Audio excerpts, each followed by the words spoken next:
On the night of my 18th birthday, my mom canceled my party because my brother threw a tantrum. My name is Nora, I'm 18 years old, and I had spent the whole week telling myself that this was going to be the first day of my real adult life. Instead, I stood in our kitchen, holding a tray of frosted cupcakes, while my mom stared at her phone, tapping out apology texts to my guests. It started that morning when my brother stormed into the house, slamming the door so hard the frames on the wall rattled. He'd had some big road trip planned with his friends, a long drive, loud music, a concert he wouldn't stop bragging about. Something went wrong, the car broke down, the trip fell apart, and he came home furious. He didn't ask how my party planning was going, he didn't even look at the decorations spread across the table. He just pointed toward the backyard where I'd strung up cheap fairy lights and said, "If I can't have fun, then neither can she." He didn't say my name. He didn't have to. My mom went quiet, like someone had hit a switch. By the time I realized what was happening, she had already messaged my friends and family, telling them the party was off, for personal reasons. Nobody asked me.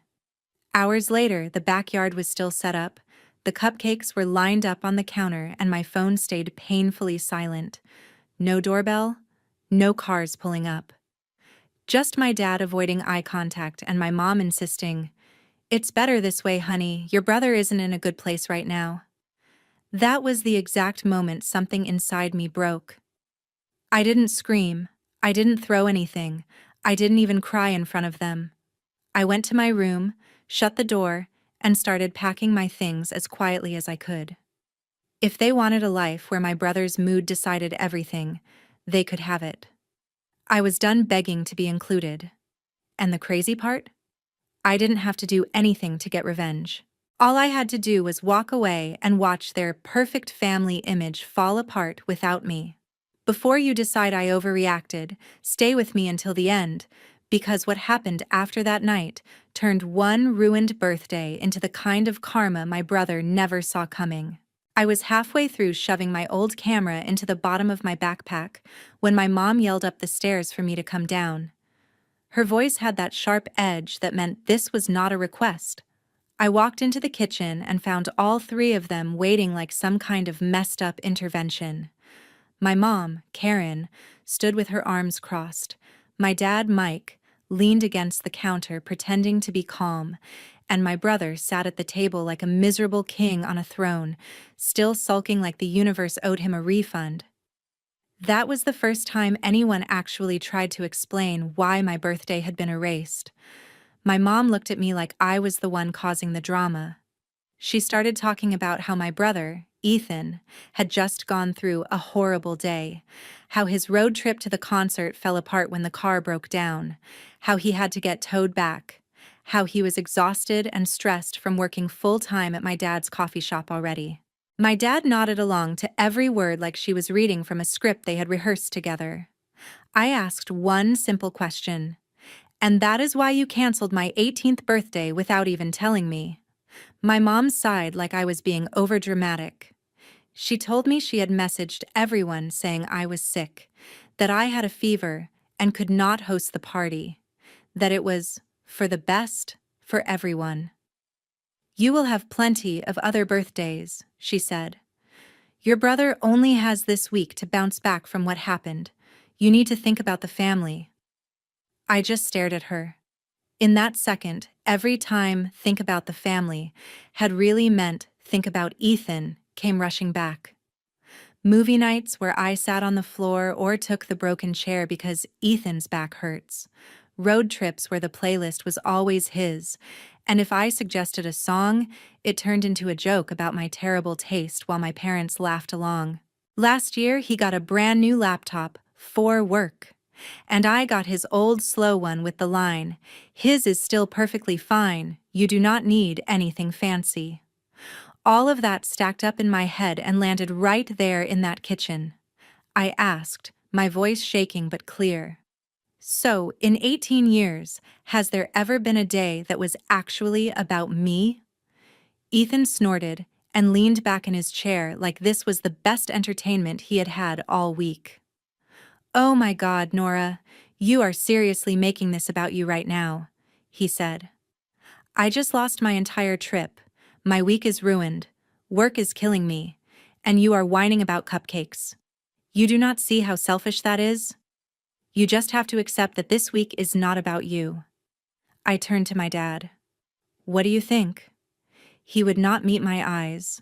He stared at the counter and said quietly, I just want everyone calm. Your brother is not in a good place. A loud party would make things worse. We can make it up to you later. I laughed, but there was nothing funny about it. I am not in a good place either. Does that matter at all? Ethan jumped in before my dad could answer. You are fine, he snapped. You always are. You are tough. I am the one carrying the real pressure. I am the one working full-time at the shop, listening to rude customers, worrying about the bills. I deserve a break more than you deserve a party. The sentence from that morning hit me again like a slap. If I can't have fun, then neither can she. I looked at my mom and asked, So, because he missed a concert, I do not get a birthday.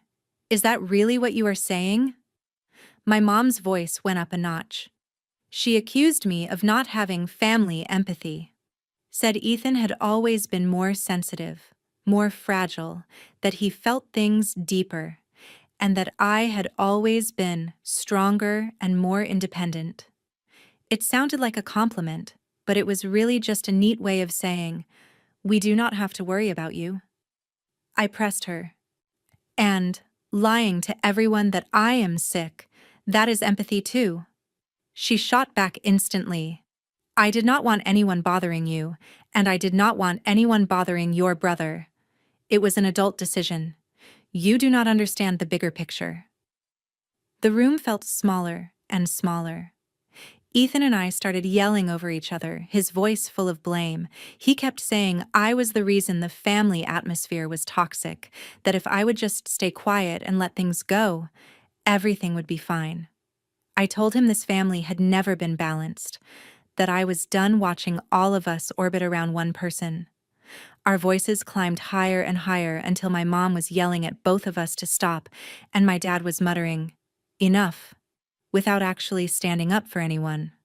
Right in the middle of all that noise, the doorbell rang. Nobody moved.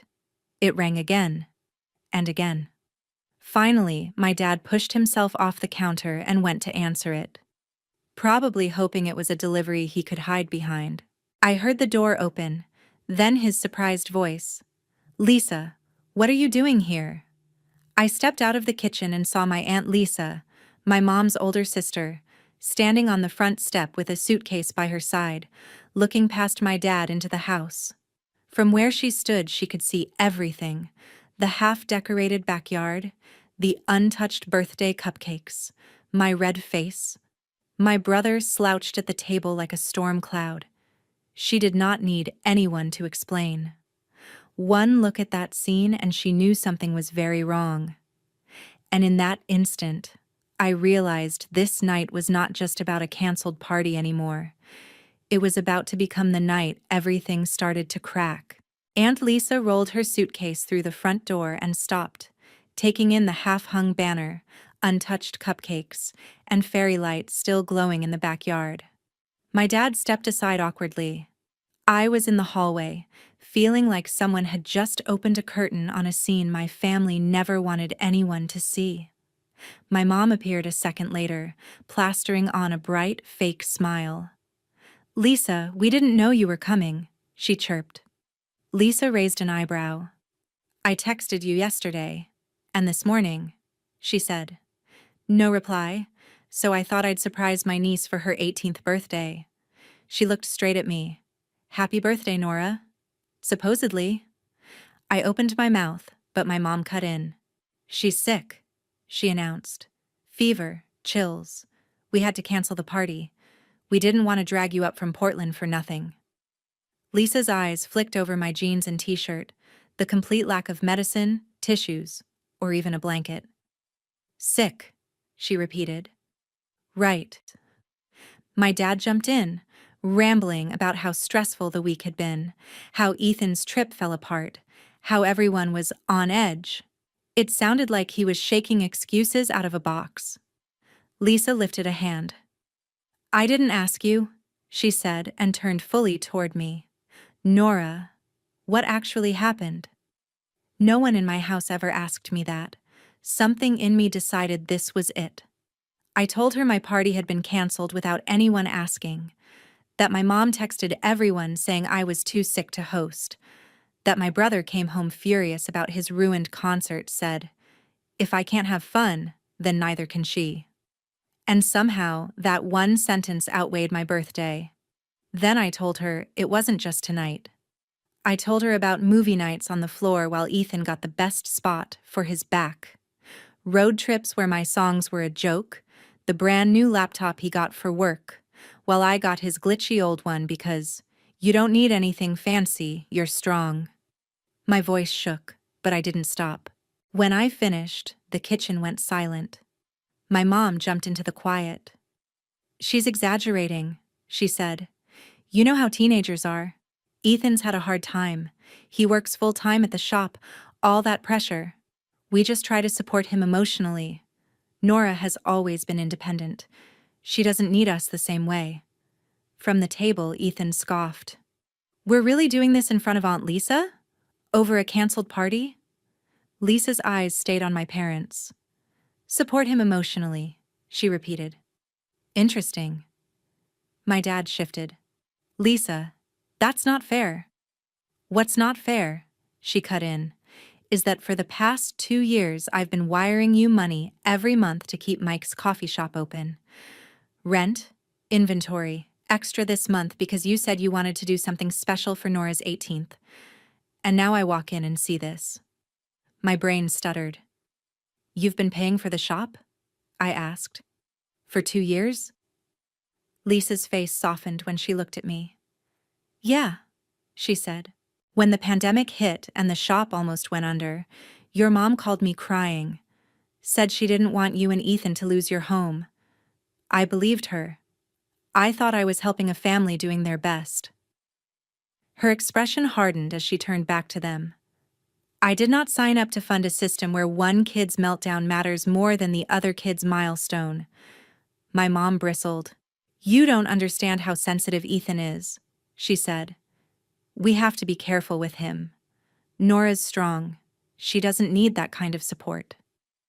"Being strong doesn't mean she doesn't need any support," Lisa shot back. Then she looked at Ethan.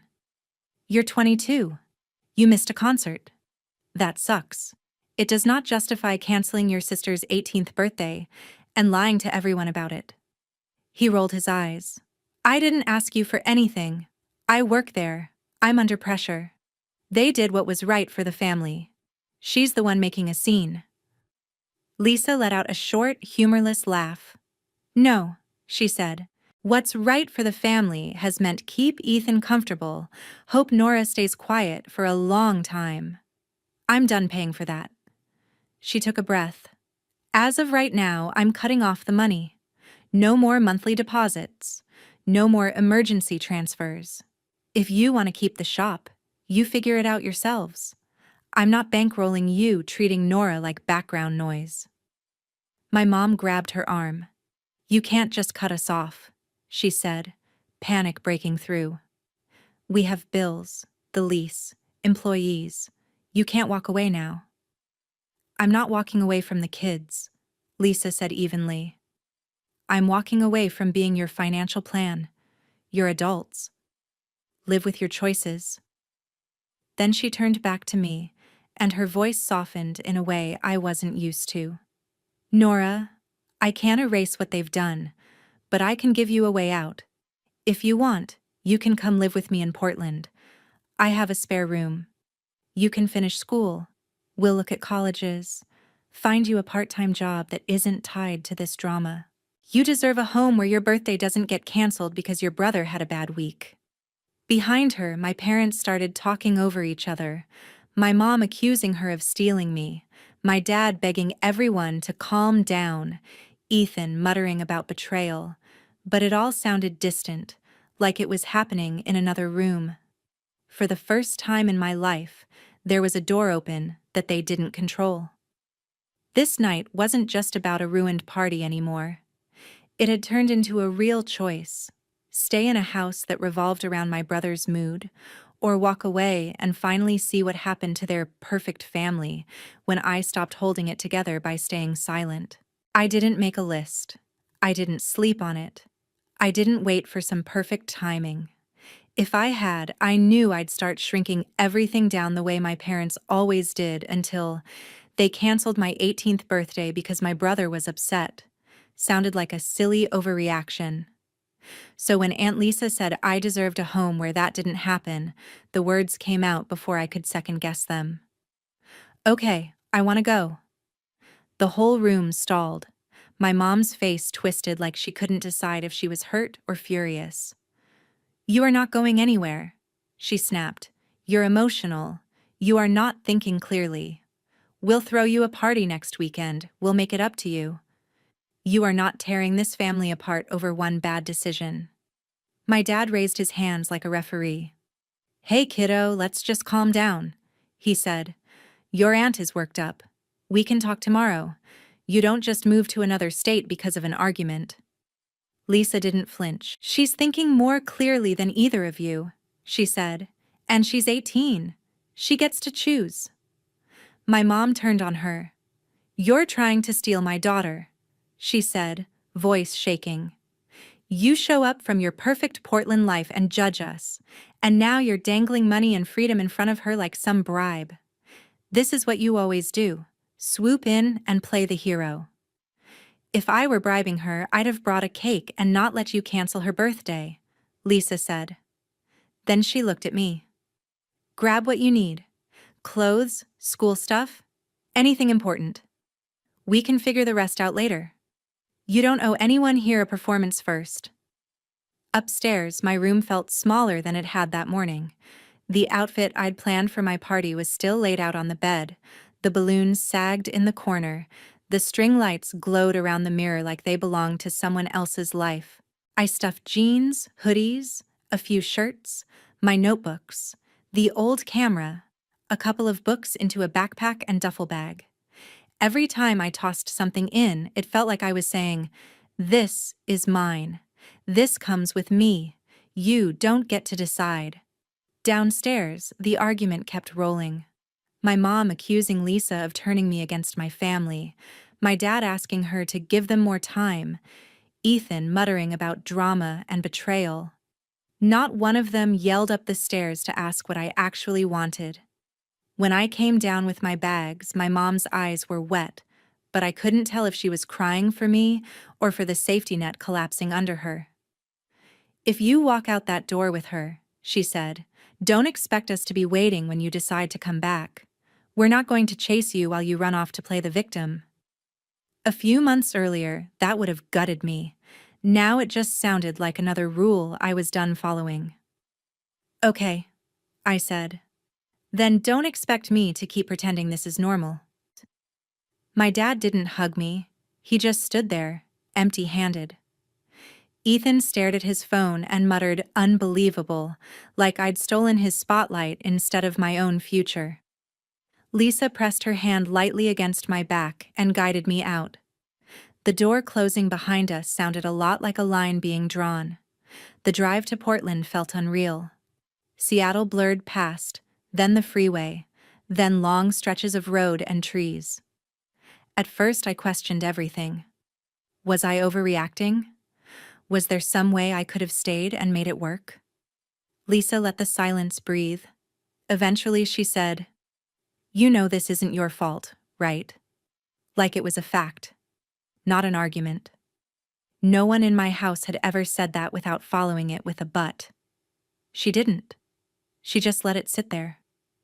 Her house in Hillsdale was small and warm, with real plants, shelves of books and cameras, and a spare bedroom she handed over without hesitation. "It's yours as long as you need it," she said. "We can change anything you don't like. The point is, you feeling safe." That first night we made burgers on the stove and ate them on the couch, watching whatever I picked on Hulu. Nobody checked whether my brother would approve. It was so painfully ordinary, it felt revolutionary.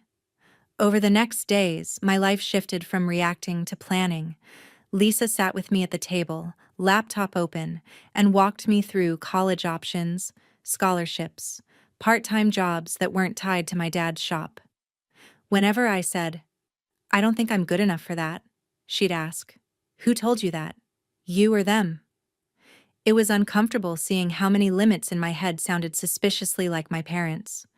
My phone didn't stay quiet.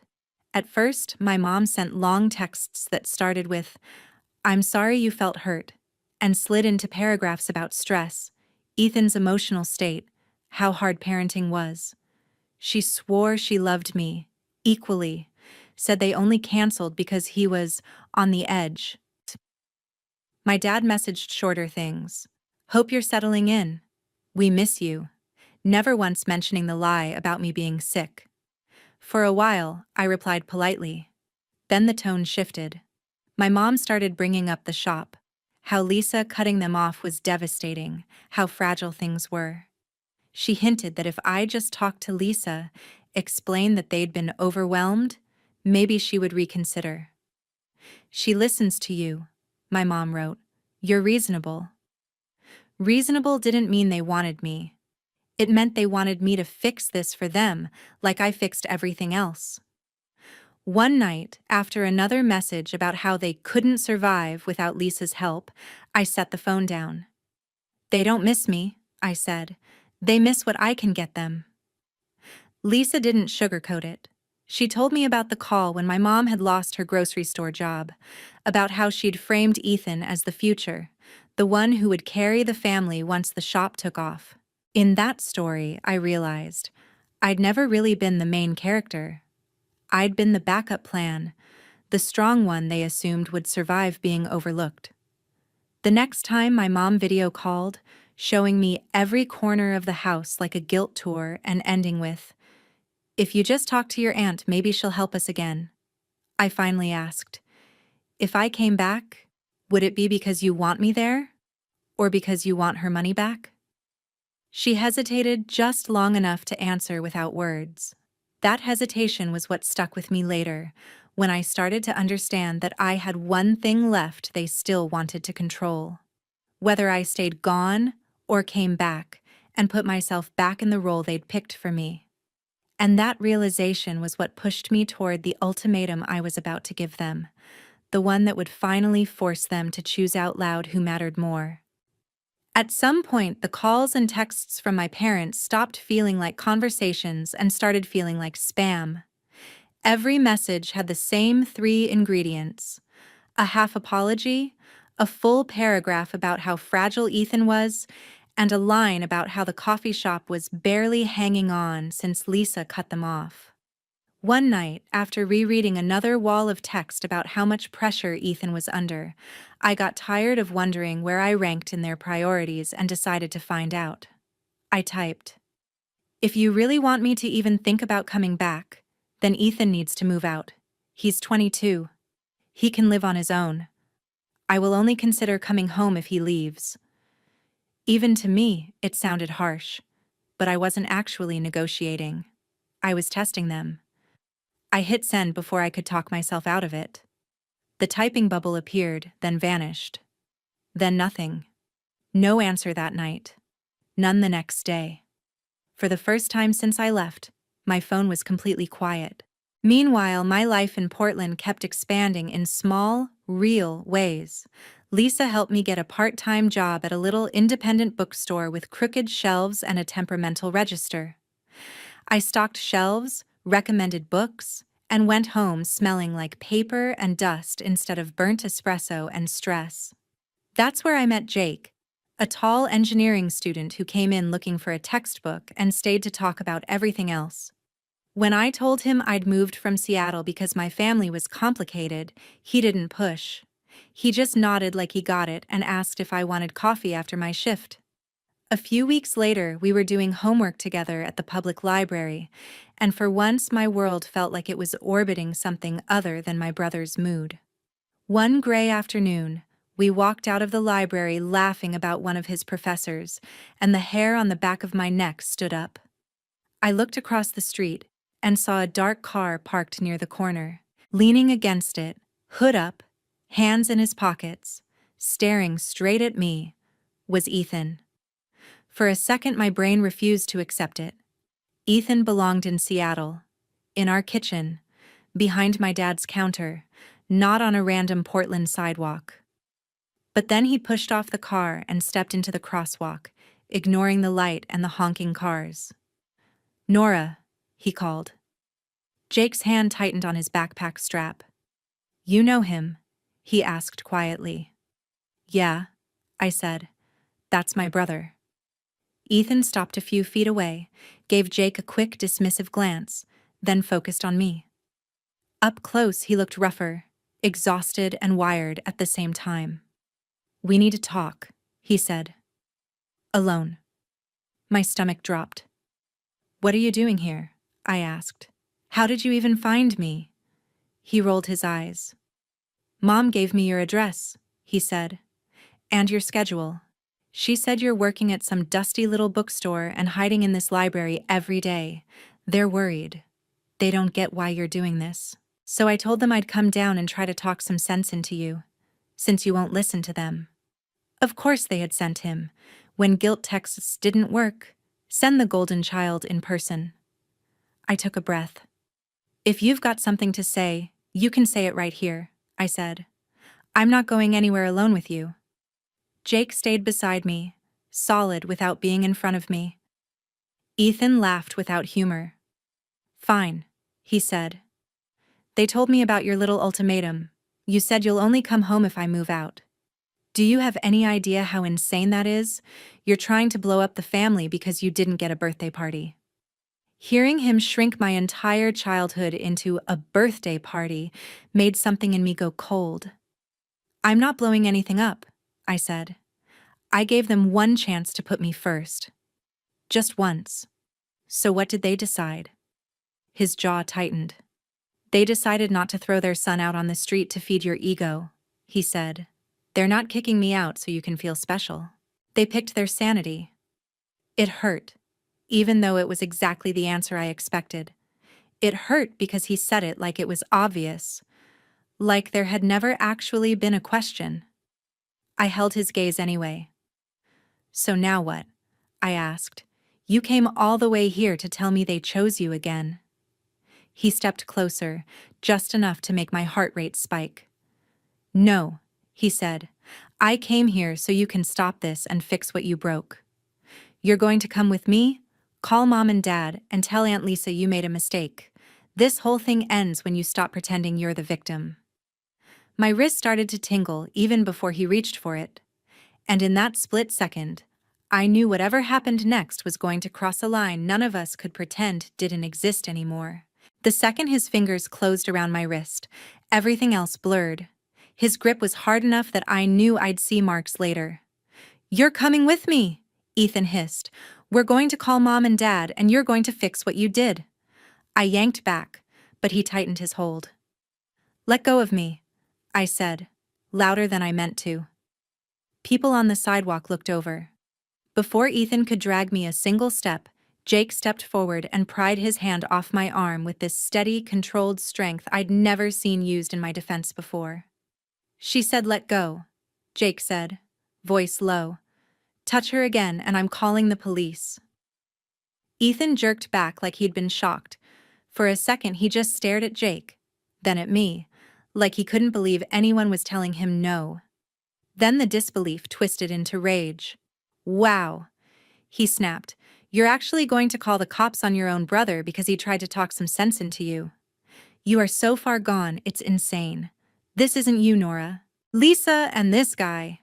He jabbed a finger toward Jake. "Have you brainwashed?" Jake didn't flinch.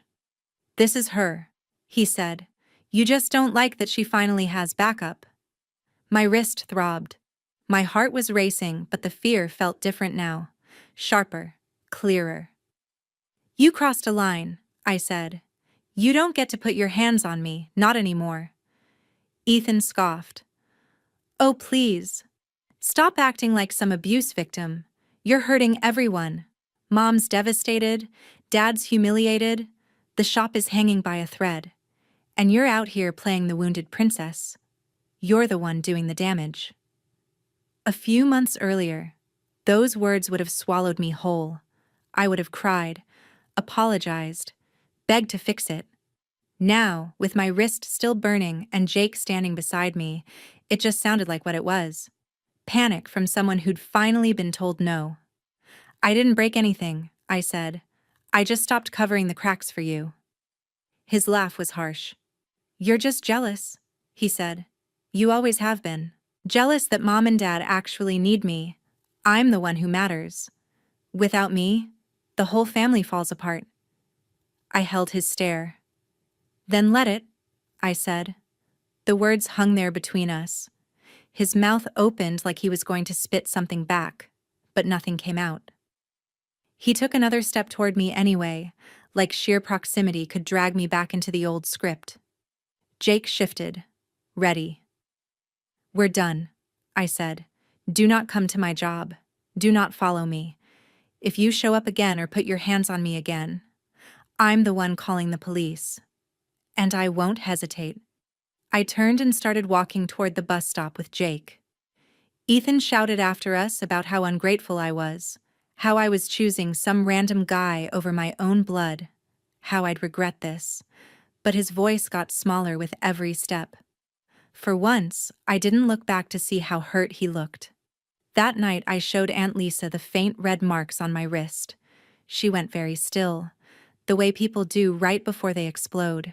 "He grabbed you," she said. "Here in Portland." I nodded. "Jake was there," I added quickly. "He stepped in. Nothing else happened." That did not make her relax. "We should file a report," she said. "At least get it on record. Today it's a grab in front of a library. Tomorrow it's worse. People who think they're entitled to your body because you share DNA do not magically stop at a wrist." I pictured sitting in a police station, retelling the story to some officer who might decide it was just a family dispute. I pictured my parents finding out and lighting my phone on fire with rage. Part of me wanted that line drawn in ink. Another part of me was just tired of them owning any more space in my day. "If he shows up again, if he touches me again, we go," I said.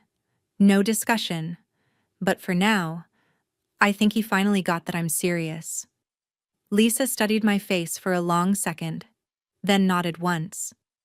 "Okay," she said. "But I'm holding you to that." 2 full days went by with no calls, no texts, no surprise appearances. For the first time since leaving Seattle, the quiet felt like actual peace instead of the pause before another explosion. Then my phone buzzed with a long message from my mom. It started like so many others. "We heard Ethan tried to talk to you. He came home very upset. We cannot believe you threatened to call the police on your own brother. This is not who you are, Nora." Then the tone changed. "We have talked and prayed about your ultimatum, and we are not going to throw Ethan out of his home. He is our son. He is struggling. Asking him to leave so you can feel prioritized is cruel. We will not do it." My chest tightened, but I kept reading. "The truth is, it has become clear that you only want to come back if it is on your terms and to punish us. That is not love. That is manipulation. You have turned Lisa against us, and because of that, she has cut us off. Do you understand what you have done to this family? We had to borrow money from friends to keep the shop open this month. We are humiliated. After everything we sacrificed for you, this is how you repay us. If you choose to stay there, do not expect us to keep reaching out. We are done begging. We will always love you, but if you insist on acting like this, we will have no choice but to let you go and focus on the child who still cares about this family." I stared at the last line until it stopped swimming. There it was, written out instead of implied. We pick him. Not, we have 2 kids and we're going to figure this out. Just a neat little sentence declaring what their actions had already told me for years. I waited for the familiar wave of guilt and panic. It didn't come. Instead, There was this strange, deep quiet inside me, like something had finally snapped into place. I typed 3 words back. Thank you. Goodbye. Then I blocked my mom, my dad, Ethan, the family group chat, every number and thread that led back to that house. My thumb shook a little when I hit the confirm button, like my body was still wired to expect immediate punishment. But nothing happened. No new notification, no explosion, just silence. And underneath that silence, something I hadn't felt in a long time. The sense that whatever fell apart in Seattle from here on out, it wouldn't be my job to hold it together. Blocking them didn't magically erase Seattle from my mind. For a while I still woke up expecting some new unknown number to pop up with another guilt trip. It never did. The silence stayed, and life in Portland filled in around it. I kept working at the bookstore, learning the regulars and the way the old register stuck if you hit total too hard. Jake and I fell into an easy rhythm of coffee, study sessions, and long walks through Forest Park, where the trees made my old life feel very far away. Then one afternoon, in the middle of drafting a scholarship essay, my phone buzzed with a notification from a cousin I hadn't talked to in forever. She'd tagged me in a post. It was a photo of my dad's coffee shop. Only it didn't look like his anymore. The sign with his logo was gone, replaced by a different name, and a big sheet of paper in the window read, "Under New Management." The caption underneath said, "Crazy how fast things change," with a sad emoji. My heart did that weird jump where dread and relief collide. The comments told the rest of the story. People asking when it closed, someone saying it had been struggling for months, another mentioning that most of the staff had been let go, and the vibe had gotten tense and weird before the sale. I didn't need a spreadsheet to figure it out. Without Lisa's money and with borrowed favors running out, the shop that was supposed to be Ethan's big future had been sold off to pay bills. A few weeks later, I overheard Lisa on the phone with another relative. I only caught half the conversation, but it painted a clear enough picture. My parents were trying to spin it like a business decision, but everyone knew it was desperation. They were cutting expenses, selling off nicer things, living on pride and fumes. The family group chat where they used to post pictures of Ethan grinding at the shop had gone mostly silent. Some relatives quietly took their side, complaining about dramatic kids. But a lot of people started backing away once they heard Lisa had cut them off because of how they'd treated me. The perfect family image they'd curated for years had finally cracked wide enough for other people to see. As for Ethan, he did what he always did at first. He performed. I'm not proud of it, but I checked his public social media on a friend's phone. There he was posting vague quotes about fake people and snakes in the family, complaining about how loyalty meant nothing. There was a picture of an empty apartment with the caption, "New chapter, no dead weight," clearly aimed at me and maybe our parents, too. The comments were full of people hyping him up, but after a while the posts slowed down. Through a cousin, I heard why. With the shop gone, his built-in job vanished. He landed a barista gig at another cafe, but his attitude didn't magically adjust. He snapped at customers, argued with the manager, showed up late. Eventually, they fired him. Without steady paychecks, the credit card debt he'd piled up during his stressed provider phase started catching up. He ended up sharing a cramped apartment with roommates he barely knew, borrowing money, complaining to anyone who'd listen that life was unfair, and nobody appreciated how hard he worked. The guy who'd once told me, "I'm the one carrying the pressure, I'm the one who matters," was suddenly struggling to carry his own half of the rent. I'd like to say I felt nothing hearing all this, but that wouldn't be true.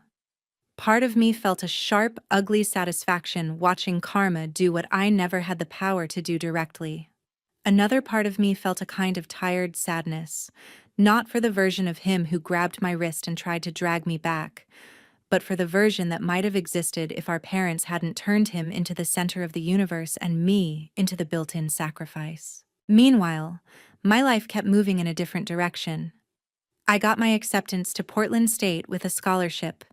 Lisa and I celebrated with takeout and cheap sparkling cider, clinking glasses at her dining table while she told me how proud she was. Not just of the acceptance, but of the fact that I'd done the work to get there while untangling myself from a family that kept rewriting my story. Jake and I went to tiny music festivals and street fairs. Nobody knew my last name. Nobody cared who my brother was. On my 19th birthday, Lisa and a few friends from the bookstore put up dollar store decorations in the backyard and surprised me with slightly lopsided cupcakes. There were no lies about me being sick, no last-minute cancellations, no one storming in with a bad mood that suddenly outranked my joy. When it was time to blow out the candles, it hit me. I wasn't bracing for someone to ruin it. It was quiet, simple, and actually mine. Sometimes, late at night, I still replay that original evening and wonder what would have happened if my parents had chosen differently. If they'd told Ethan, "We're sorry your trip fell apart, but tonight is about your sister." If they'd apologized without defensiveness, without turning it into my fault, without asking me to be understanding one more time. Would I have stayed?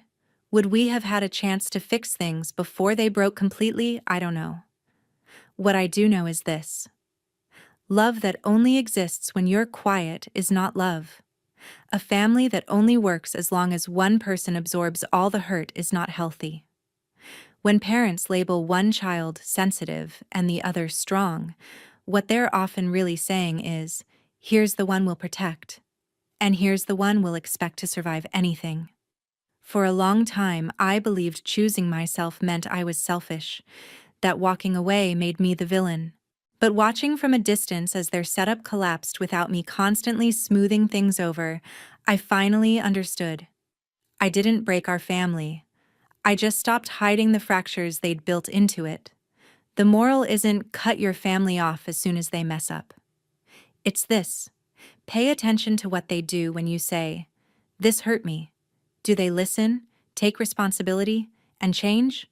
Or do they double down, blame you, and expect you to keep bleeding so they don't have to be uncomfortable when someone shows you that your pain is optional but their comfort is non-negotiable? Believe them. You're allowed to step away.